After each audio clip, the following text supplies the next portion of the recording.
We turn now to some news overseas. Hamas handed over the bodies of 4 Israeli hostages in Gaza this morning. It's believed that the bodies are of a mother and her 2 young children who were kidnapped during the October 7th attacks, as well as an elderly man. Israel still needs to confirm their identities. Following the handover, a convoy of IDF vehicles transported the coffins through Israel to a forensic institute in Tel Aviv.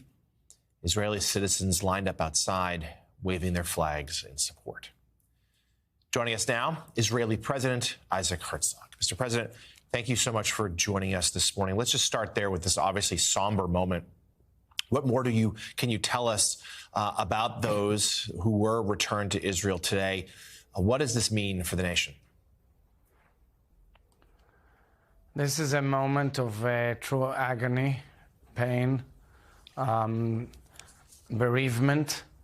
You know, the story of the Bibas family has hit in each and every person of morality in the world, because you're speaking about a mother and 2 toddlers, a baby and a little boy.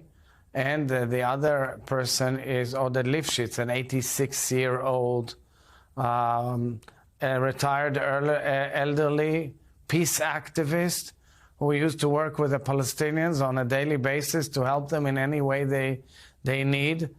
It is not confirmed yet. The bodies have not yet been identified. It's now in the Forensic Institute, and that is why we'll have to wait for official confirmation. But my nation is agonized, and it is reminding us of a National Memorial Day, if you ask me. It's kind of a homecoming to the entire pain that we've endured since October 7th. Mr. President, let's talk about, we just showed a little bit while you were speaking there, some of the scenes from Hamas in Gaza that have accompanied the return of both hostages, where they've had to be paraded through jeering crowds and made to speak in some occasions. And now today, even we're watching here, there were some cheers as these coffins were loaded into the ambulances. What is your reaction to that? So I think that is a true reality of what we Israelis have been going through with these jihadists who've taken over Gaza and turned it into an Iranian terror base against Israel, with their hate and with a lack of morality and with a barbaric approach to life. They believe in death. We believe in life.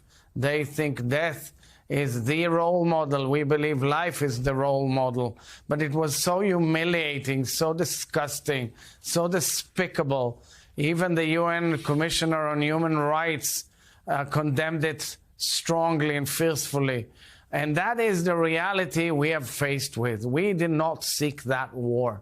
On October 7, 2023, these barbaric guys went into Israel, raping, abducting, burning, taking hostage, and killing people all throughout the border, who were in their homes, dwelling in their life, an internationally recognized border, by the way, and with no real reason.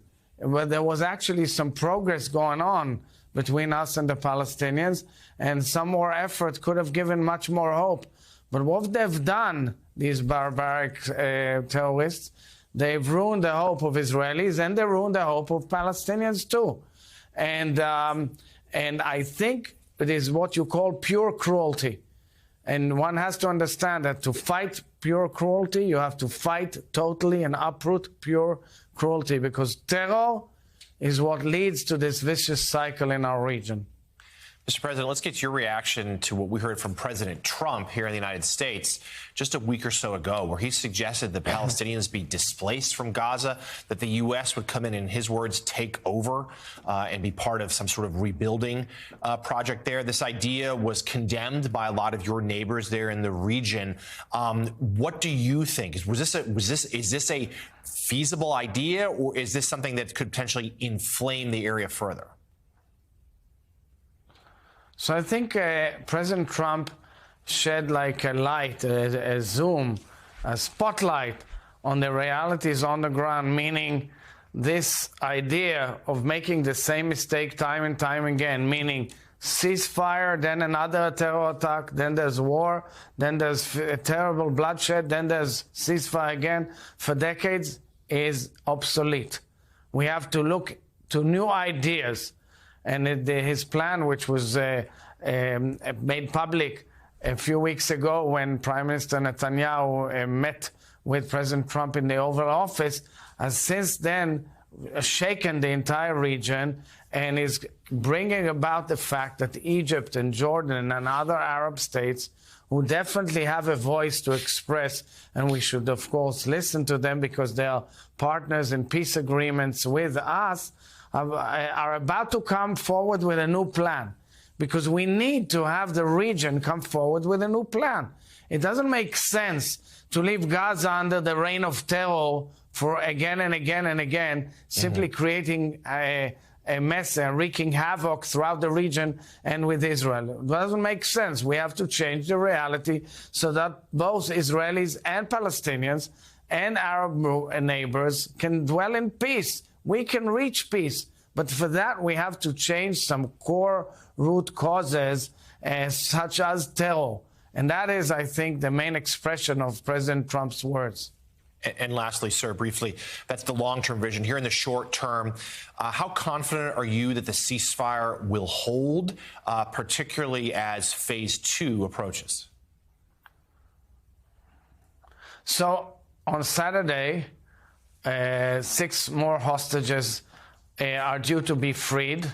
And of course, we are paying a heavy price. We are releasing arch-terrorists, unfortunately, who have killed many Israelis, but this is part of the painful deal that we're at in order to save and bring back our brothers and sisters. Now we have to go into a negotiating forum for the next phase. And I'm hopeful, and I'm definitely extremely supportive of getting to the next phase so that we can bring everybody back home and we can create a trajectory that changes reality in the Middle East, especially between Israel and Gaza, so that we see a different future for the people in Gaza and the people of Israel. So it's a complicated structure. It sometimes needs to square the circle or vice versa. But I think that with determination and with the incredible support of President Trump and the U.S. administration, and with forceful negotiations, the reality will dawn also on Hamas and on the people of Gaza that they have to release all Israelis. Right now we have 69 Israelis left in Gaza of various nationalities, but mostly of Israelis. Some of them are assumed dead, and many are assumed alive, and we want to see each and every one of them back home. This is our national aspiration and psyche, and we are working towards that goal. All right, we'll be watching the days ahead for the next hostage release. Israeli President Isaac Herzog. Mr. President, thank you for joining us this morning. Thank you, and thank you, Jonathan, for expressing emotionally the huge emotional pain that we're all enduring right now in Israel. Thank you. All right, thank you for being here.